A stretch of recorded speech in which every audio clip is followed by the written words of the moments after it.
안녕하세요. 유치부 담당 사역자 최나균 목사입니다. 오늘은 여러분들과 함께 우리 유치부 성경학교에서 함께 이어졌어야 할 우리 부모 교육을 제가 동영상으로 짧게 한 10분여 정도의 시간을 가지고 여러분들과 이야기를 좀 나눠보려고 합니다. 제가 하는 이야기들은 어떤 정답이 될 수가 없다는 것 여러분들 다 아실 거라고 생각하고요.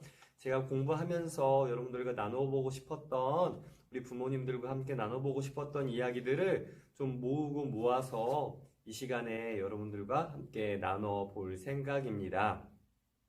오늘 제가 할 강의의 내용은 코로나19 이 상황 속에서 우리가 어떻게 하면 나의 신앙과 또 우리 유치부 아이들의 신앙을 함께 챙길 수 있는지, 그리고 그 신앙에 대해서 우리가 함께 공부하면서 나의 신앙도 좀 성숙해질 수 있는 방법과 우리 아이들의 신앙도 함께 성숙해질 수 있는 방법들을 함께 고민해 보고자 이 시간을 마련했습니다.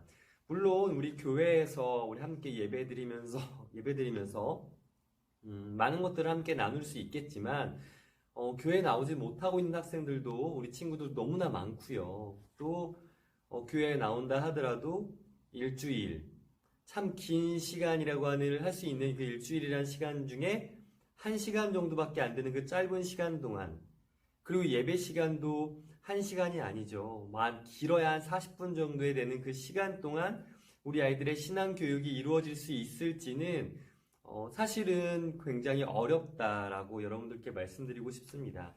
그래서 우리 유치부 친구들의 신앙마저도 우리 부모님들께서 함께 해주셔야만 우리 아이들이 평생 예수님을 생각하고 믿고 따라갈 수 있는 삶을 살게 될 것이다 라고 여러분들께 말씀드리면서 우리 강의 오늘 잠깐 한번 진행을 해볼 수 있도록 하겠습니다.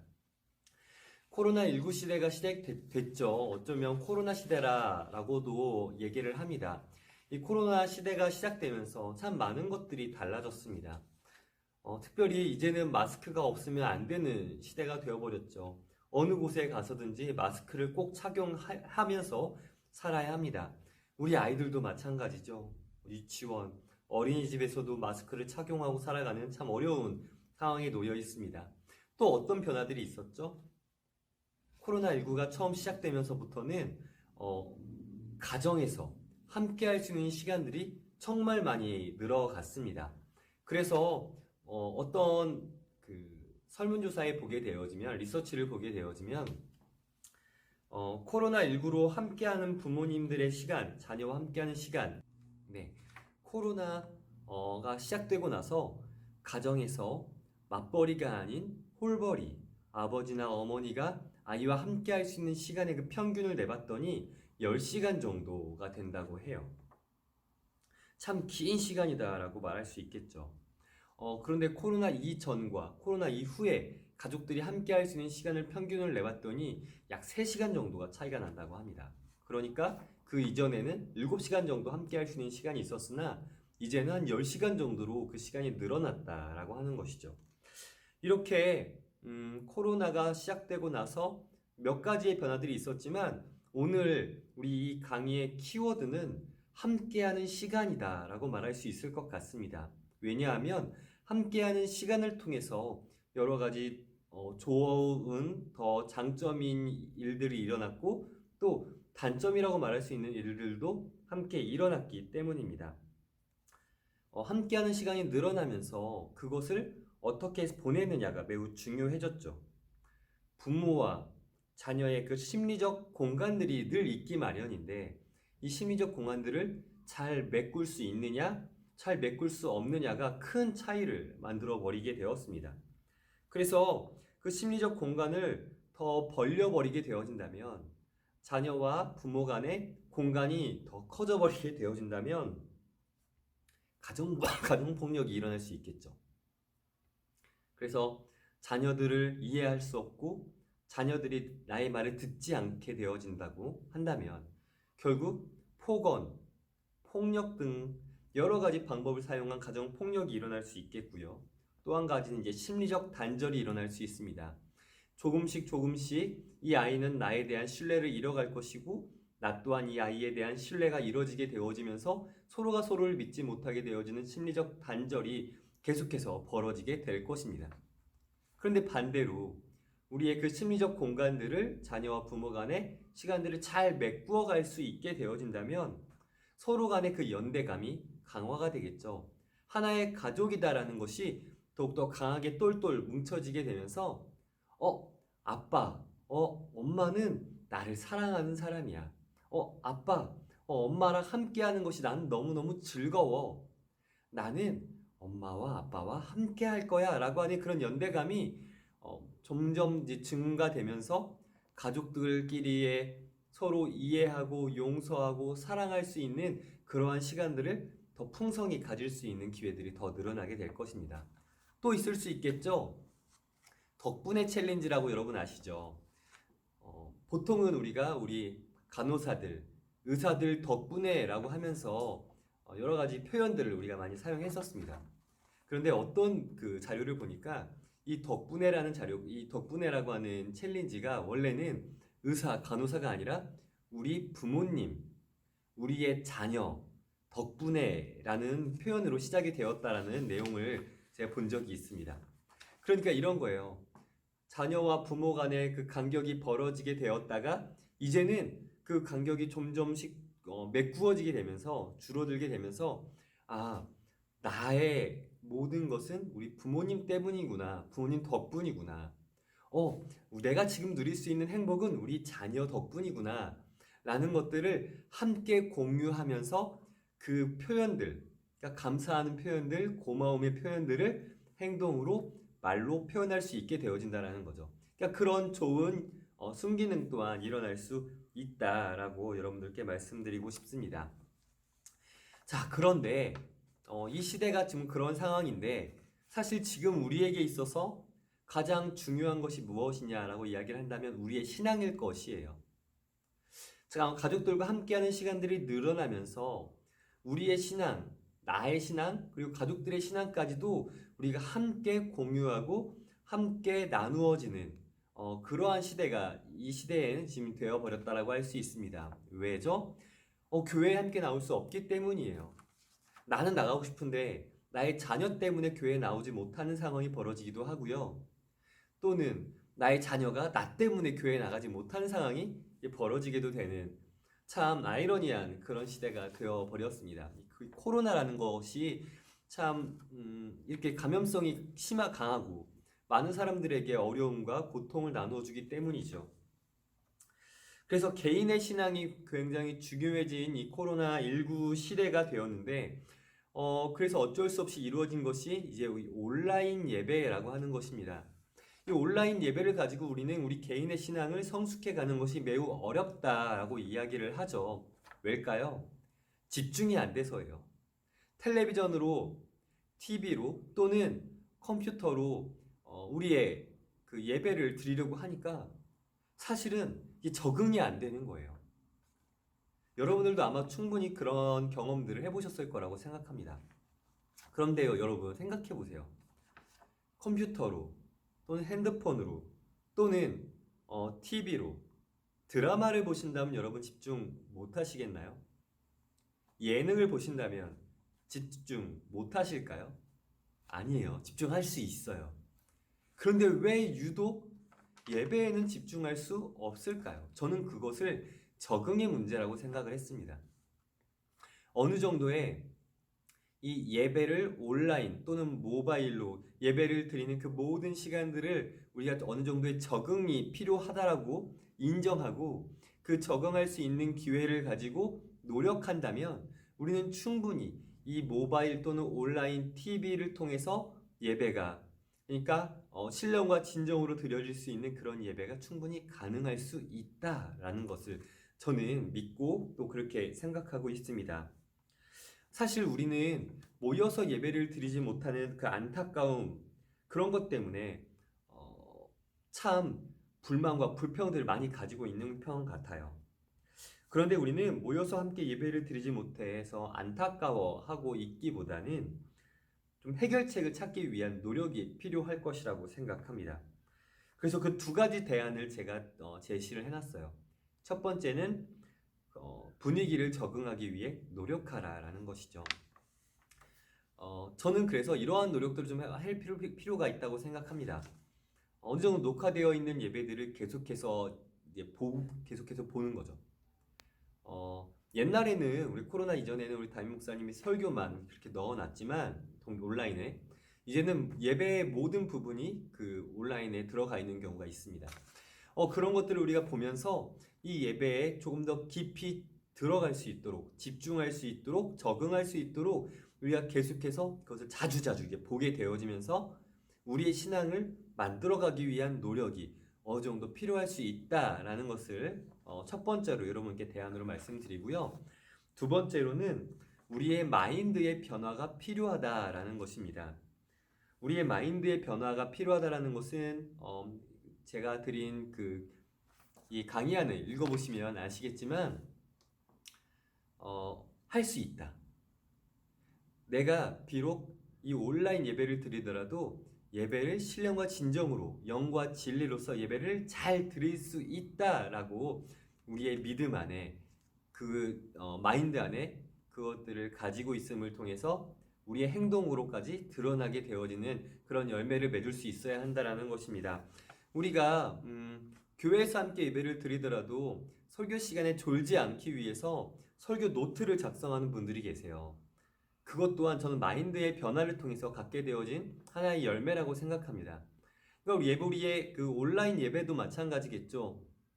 비록 교회에 나아가지 못하지만 집에서 더 집중할 수 있는 여러 가지의 방법들을 내 안에서 개발하고 내 안에서 그런 것들을 직접적으로 행동을 함으로써 우리의 신앙을 성숙해 갈 수 있는 우리의 신앙을 조금 더 성장시킬 수 있는 방법들을 개발할 수 있는 그런 것들을 이제 우리가 가져야 한다라고 저는 생각을 합니다. 나머지의 내용들은 여러분들이 강의안을 한번 쭉 읽어보시면 어느 정도 이해가 가실 수 있을 거라고 생각합니다. 자, 그렇다면 이제 우리의 자녀들의 교육이 중요하겠죠. 우리의 자녀들은 어떻게 교육하면 될까? 저는 이 교육 목표에 대해서 여러분들 앞에 이렇게 강의안에 작성을 해놓았습니다. 언제 어디서든 어떠한 상황 속에서도 하나님의 말씀에서 벗어나지 않는 생각과 선택 및 행동을 통해 선한 영향력을 나누는 믿음의 자녀로서 성장할 수 있도록 돕는 데 있습니다. 조금 길지만 한마디로 얘기하면 예수님을 닮아가는 하나님의 자녀로 성장시키는 것이에요. 모든 삶의 기준과 모든 삶의 선택에 예수 그리스도의 말씀, 하나님의 말씀이 되어지고 삶의 열매가 맺혀지는 그러한 삶을 살아갈 수 있도록 그것이 바로 이 신앙교육, 코로나19 시대의 신앙교육의 가장 중요한 목표가 될 수 있다라고 말씀드릴 수 있도록 하겠습니다. 이 교육의 핵심은요, 함께 있음으로 보여지고 경험되어지는 교육이에요. 그러니까 우리의 자녀가 늘 우리와 함께 있다라고 가정을 하고 함께 있다라는 것이 생각이 되어지고 그 이후에 우리가 교육이 되어질 때 이 아이들에게 우리가 어떤 교육을 시킬 수 있을까 고민한다면 이 아이의 눈과 귀가 늘 부모에게 열려 있다라는 사실을 기억하면서 이 아이와 내가 함께 있구나 라고 생각하면서 교육을 진행할 수 있어야 된다는 거예요. 교육이라고 하는 것은 여러분도 이미 아시겠지만 이건 이거야, 이건 이거야, 이건 이거야 라고 가르치는 것만이 교육은 아니라는 것부터 우리가 먼저 생각을 하고 이 교육을 진행을 해야 합니다. 제가 몇 가지의 것들을 말씀을 드렸어요. 논리적으로 교육하라, 구체적으로 교육하라, 훈계를 통해 교육하라, 그리고 도구를 가지고 교육하라 라는 것입니다. 이 모든 것들은 이 아이에게 어떻게 교육할지에 대한 미리 내 안에서의 부모 안에서의 계획들이 필요해요. 그래서 어떻게 교육할지에 대한 생각들을 미리 하고 있어야 돼요. 그리고 그 교육들을 착실히 하나하나 진행할 수 있는 준비가 우리 부모 안에 있어야 된다는 것입니다. 그래서 이 모든 교육 내용의 핵심은 두 가지라고 말할 수 있습니다. 첫 번째는 부모가 먼저 공부하라라는 거예요. 부모가 먼저 알지 못하고 부모가 먼저 공부하지 못하였다면 이 아이에게 가르칠 것이 없는 거예요. 그저 옳은 것이 이거야, 옳은 것이 이거야 라고 일방적으로 가르치기만 하게 된다면 이 아이는 그런 거야? 라고만 받아들일 뿐 머릿속으로 생각을 할 수 없게 되어지는 거죠. 그리고 부모님의 것이 무조건 옳다라고 생각하게 되어졌을 때 나중에 얘가 조금씩 커가면서 부모님과 자신의 생각과 사회의 여러 가지 일들에 대해서 괴리감이 생기게 되는 경우가 있을 수 있어요. 부모님의 생각과 이 사회에서 말하는 것들이 다를 수 있고요. 이 다름으로 인한 괴리감은 이 아이를 혼란스럽게 만들면서 어려워지게 만들 겁니다. 그래서 부모님들이 먼저 공부하고 공부한 것들에 대해서 이 아이에게 올바른 계획을 통해 가르칠 수 있어야 된다는 거예요. 그래서 두 번째는 부모가 먼저 행동해야 한다는 것입니다. 계획한 것들, 생각한 것들에 대해서 이건 이거야. 아빠가 공부해봤어. 엄마가 공부해봤어. 그래서 이거야 라고 가르칠 수 있으나 부모가 그렇게 행동하지 않는다면 이 아이는 그것들에 대해서 불만을 가질 수 있고요. 이것은 옳지 않은 거야 라는 생각 또한 할 수 있다라는 겁니다. 여러분도 이미 경험해 보셨을 거라고 생각을 합니다. 저 또한 마찬가지로 제 아이에게 제가 가르쳤던 것들, 제가 이렇게 해야 한다라고 말하는 것들에 대해서 그대로 행동하기 위해서 참 많이 노력을 합니다. 우리 부모님들이라면 이 아이에게 가르칠 수 있는 것들에 대해서 내가 먼저 생각하고 고민하고 그것을 행동하기 위한 노력이 필요하다는 것이죠. 논리적으로 가르쳐야 되는 것, 구체적으로 가르쳐야 된다는 것, 그것 또한 이 내용 안에 이제 포함이 되어지는 것이다라고 이야기를 할 수 있겠습니다. 우리는 참 어렸을 적부터 얘들아 그냥 믿어야 돼, 신앙을 가져야 돼라고 강요를 받으며 신앙을 만들어 왔습니다. 그러나 이제 앞으로는요 과학의 시대라고 이야기를 할 수 있어요. 아이들은 점점 논리적으로 변하게 될 것입니다. 이해를 해야 믿는 그런 신앙이 되어갈 수 있을 거예요. 성경도 마찬가지겠죠. 하나님의 말씀도 마찬가지입니다.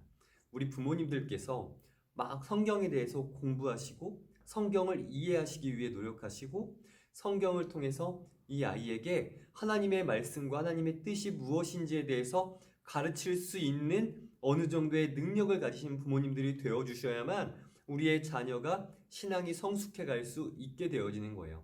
왜냐하면 가정에서 함께 할 수 있는 유일한 분이 우리 부모님들이기 때문입니다. 그래서 어떻게 교육하면 좋을지 그런 교육 방법에 대해서는 제가 다음 교육 때 조금 더 구체적으로 그리고 더 풍성하게 그리고 또 많은 도구들을 여러분들께 소개하면서 강의를 진행하도록 하겠습니다. 강의를 정리하는 모든 내용들에 대해서는 이 강의안을 보시면 될 것 같고요. 제가 마지막으로 이 안에 적어놓은 마지막 내용 읽어드리면서 마치려고 합니다. 믿음은 들음에서 나며 들음은 그리스도의 말씀으로 말미암았느니라. 로마서 10장 17절 말씀입니다. 성경, 즉 그리스도의 말씀을 통해 믿음이 성장합니다. 신앙이 성숙됩니다. 모든 교육의 기본도 하나님의 말씀입니다. 성경을 기준으로 성경을 통해 이루어지는 교육은 변화를 불러 일으킬 것입니다. 부모님들의 신앙, 자녀들의 신앙은 다르지 않습니다. 부모와 자녀가 함께 성장하여 하나님 앞에 칭찬받는 주님의 자녀로 세상 앞에 성숙한 선한 그리스도인으로 인정받는 유치부 모든 구성원들이 될 수 있기를 축복합니다. 저는 이것을 여러분들께 강조하고 싶습니다. 여러분들의 자녀를 위해 신앙을 성숙을 위해서 신앙 교육을 시키시고 싶으십니까?